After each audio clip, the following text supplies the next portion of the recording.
Hello everyone, welcome back to another video. In today's video, I'm going to do a mod review on a mod called Farmer's Delight. Farmer's Delight is a mod that overhauls the food experience in Minecraft, giving you totally new recipes to cook new foods from. It also aims to improve the farming aspect of vanilla Minecraft. One notable thing that the Farmer's Delight mod adds is wild crops. These crops can be found around your world in different variants, such as rice, tomato, carrots, onions, potatoes, cabbages, and sea beets. Now you're probably wondering on what to do with these crops and how to find them, so let's get into that. Starting off with rice. Rice can be found in jungle biomes as wild rice that you can harvest. And when you harvest it, you get, well, rice. Rice can also grow on different blocks such as grass, dirt, podzol, and mycelium. But the thing that has to stay the same is that it has to be underneath water at least 1 block deep. Also, if you harvest rice with a knife, you also get a second product which is called straw. This can help with making new crafting recipes, which I'll showcase later. Moving on to tomatoes, they work similarly to sweet berries in vanilla Minecraft. Here you just bone meal it enough and it'll grow. Sometimes when you harvest them, you do get rotten tomatoes, so you can just throw them out, they have no purpose. Also, if you want to increase the height of your tomatoes, simply place a rope on top of it and bone meal it. You can do this up to 2 blocks tall, making the structure 3 blocks tall in total, which is really helpful in survival Minecraft. The next thing we're going to talk about is the knives in this mod, which are really helpful to make new crafting recipes. There are multiple knives in this mod, starting from a flint knife all the way up to a netherite knife if you want to show off to your friends. This is me using a netherite knife to cut up a rice panicle. Not only am I getting rice, but I'm also getting straw, which is really helpful if I want to do other things like build stuff. Also, when using knives on passive animals, you get double the drops. So not only I get feathers, I also get chicken, and this is a guaranteed with knives. Next up is the cooking pot and how to make large meals with the Farmer's Delight mod. To actually have the cooking pot work properly, it needs some form of heat from below. Here you can see a bunch of different blocks being used to heat up the pots. You can tell it's being heated up by the smoke coming out from the top. There are lots of different blocks, so feel free to explore and try out any blocks that you want, depending on the build that you're doing. Now when I right click on the cooking pot, here you can see its interface. On the left is all the ingredients I can cook with the recipes. Here's the slots where I can put ingredients in, that's where the ingredients will go out to. And here's a bowl so my food can be served on something. So if I want to make pasta with mutton, I can simply wait for it to cook.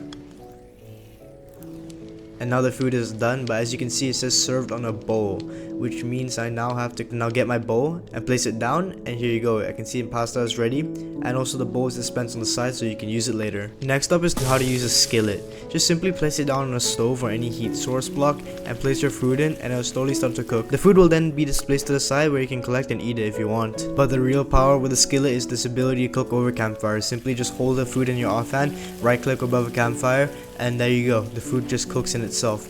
Super handy when you're surviving out at night far away from your base, and it's really easy to cook.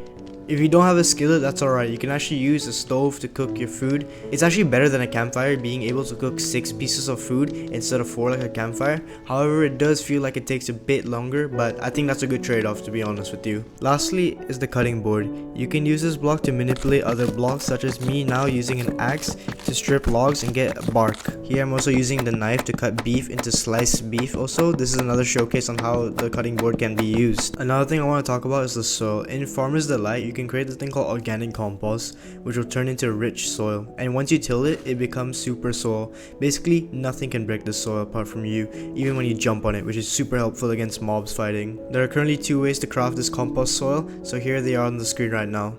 The Farmer's Delight mod also adds a bunch of new blocks that you can use in your build, such as crates to store your foods and cabinets to store any items you want. Here you can see me place all the different types of shelves they have in this mod, and the diversity with this mod is super good for helping with building. The next thing I want to talk about is this thing called Feast in the game, which really just sells the idea of Farmer's Delight and makes it such a great mod. Feasts are like normal meals that you can cook, but instead of you just simply eating it, you can actually place it down as a full block and look at it. But if I actually want to eat on this feast, as you can see when I right click it, it doesn't do anything. So I actually have to grab a bowl and right click it, and as you can see, it slowly goes down until it's completely finished, and I get a bowl of stuffed pumpkin. Milk bottles are a new feature of this mod, and unlike normal milk bottles can only remove 1 random effect from you. So it could be a positive or negative effect. As you can see, when I'm drinking the milk, it's just removing only 1 effect, whether it's positive or negative. So this is a slight risk that you have to take. But another drink added is hot cocoa, and if you drink this, it only removes 1 harmful effect. As you can see, I'm still drinking it and my other abilities are not going away. Another thing in this mod is pet food. If you give your dog some dog food, he gains strength, speed, and resistance for 5 minutes. There is also a horse food that you can feed your horse. It will fully heal your horse and give it speed and jump boost for 5 minutes minutes. This is really helpful to heal your horse up and just get the extra momentum going with the speed 2 and jump boost. Some foods in Farmers Delight can give you regeneration, but when eating meals in bowls, you get an effect called Comfort, which allows for regeneration even when you're hungry. And eating meals contained in plates will give you the nourishment effect. Nourishment allows for hunger not to be depleted even when running, and it gives you a golden hot bar. This is all that the mod has to offer. I highly encourage you guys to try it out as it's super simple to understand, but that's my mod review done. So if you like this video, please like and subscribe, comment down below what mods I should review next, and have a great day everyone. See you in the next video guys.